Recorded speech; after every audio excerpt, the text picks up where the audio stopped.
দেখুন শীতকাল চলে এসছে, তো শীতকাল চলে আসা মানেই কিন্তু আমাদের এই যে জয়েন্ট পেইনের যে বিভিন্ন রকমের সমস্যা সেটা কিন্তু আস্তে আস্তে কিন্তু বিল্ড আপ হতে শুরু করে, এবং শুধু বিল্ড আপ নয়, মানে গরমকালের তুলনায় শীতকালে কিন্তু এর প্রবণতাটা অনেকটাই কিন্তু বেশি থাকে। ওকে, তো এই ভিডিওতে আমি আপনাদেরকে জাস্ট স্পেশাল 4টে এক্সারসাইজ দেখানোর চেষ্টা করছি, যে 4টে এক্সারসাইজ আপনারা সকালবেলায় ঘুম থেকে উঠে মাস্ট বি করবেন। এই 4টে এক্সারসাইজ যদি আপনারা সারা শীতকালটা জুড়ে করে যেতে পারেন তাহলে কিন্তু আপনাদের এই যে জয়েন্ট পেইনের যে বিভিন্ন রকমের সমস্যা, বিভিন্ন রকমের ব্যথা বেদনা, এগুলো কিন্তু আপনাদের আর মানে সহজে আসবে না বা থাকবে না বললেই কিন্তু চলে। তো চলুন দেখিয়ে দিচ্ছি। প্রথম যে এক্সারসাইজটা সেটা হচ্ছে, আমি ঠিক যে পজিশনটা নিয়েছি অর্থাৎ পা দুটোকে ঠিক এইভাবে আপনারা ভাঁজ করবেন। পা দুটোকে এইভাবে ভাঁজ করার পরে দুটো পা কিন্তু মানে একটার সঙ্গে আরেকটা পা কিন্তু এইভাবে মিশিয়ে দেবেন। ওকে, এইবারে আপনারা যেটা করবেন, জাস্ট হাত দুটোকে শরীরের দুপাশে ঠিক এইভাবে একদম স্প্রেড করে দেবেন। এইবার আপনারা ইনহেল এবং exhale, opposite side, inhale exhale, opposite side, inhale exhale. Okay, ঠিক এইভাবে আপনারা কন্টিনিউ করবেন বেশ কয়েকবার। এবার আপনাদের 2 নাম্বার এক্সারসাইজটা দেখাচ্ছি। এই এক্সারসাইজের ক্ষেত্রে আপনারা প্রথমে বাম পাটাকে একদম স্ট্রেট করে দেবেন। ওকে, ডান পাটাকে বাম পায়ের অপোজিটে ঠিক এইভাবে আনবেন।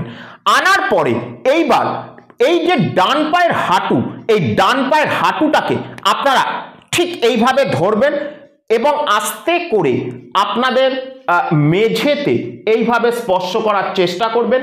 অপোজিট কাঁধ এবং হাত দুটোই কিন্তু মেঝের সঙ্গে স্পর্শ করা অবস্থায় থাকবে। এইখানটায় আপনারা 1, আবার আস্তে করে ছেড়ে দেবেন, আবার স্পর্শ করার চেষ্টা করবেন, 2, আবার আস্তে করে ছেড়ে দেবেন, আবার স্পর্শ করার চেষ্টা করবেন, 3, আবার আস্তে করে ছেড়ে দেবেন। এটা গেল ওয়ান সাইড। এবার অপর সাইডেও সেম পদ্ধতি আমরা অনুসরণ করব। কি করব? জাস্ট এই 1, আবার ছেড়ে দেবেন, 2, আবার ছেড়ে দেবেন, 3, আবার ছেড়ে দেবেন। ওকে, এটা হচ্ছে 2 নাম্বার এক্সারসাইজ। আপনারা বেশ কয়েকবার এই এক্সারসাইজটাকে কন্টিনিউ করবেন। এবার 3 নাম্বার এক্সারসাইজ। এই এক্সারসাইজের ক্ষেত্রে আপনারা ঠিক এই রকম ভাবে অর্থাৎ হর্স পোজ বা ডগ পোজ নিয়ে নেবেন। হর্স পোজ বা ডগ পোজ নিয়ে নেওয়ার পরে আমার পিঠের দিকটা এইবার আপনারা খেয়াল করুন, জাস্ট পিঠটাকে উপরের দিকে তুলবেন, exhale, inhale, exhale, inhale, exhale, inhale. ঠিক এইভাবে আপনারা কিন্তু বেশ কয়েকবার কন্টিনিউ করবেন। এবার আমি আপনাদেরকে একদম লাস্ট এক্সারসাইজ অর্থাৎ 4 নাম্বার এক্সারসাইজটা দেখানোর চেষ্টা করছি। এই এক্সারসাইজের ক্ষেত্রে আপনারা প্রথমে আপনাদের যে পা দুটো, এই পা দুটোকে দু সাইডে জাস্ট এইভাবে ছড়িয়ে দেবেন।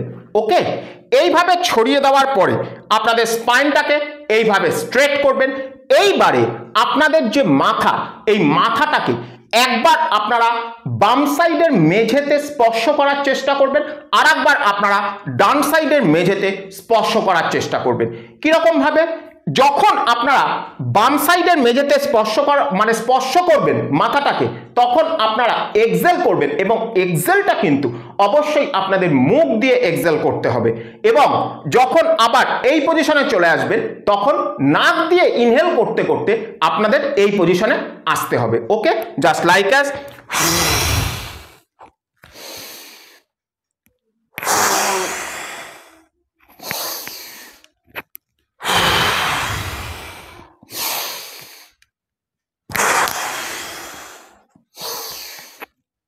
এইভাবে আপনারা বেশ কয়েকবার কন্টিনিউ করবেন।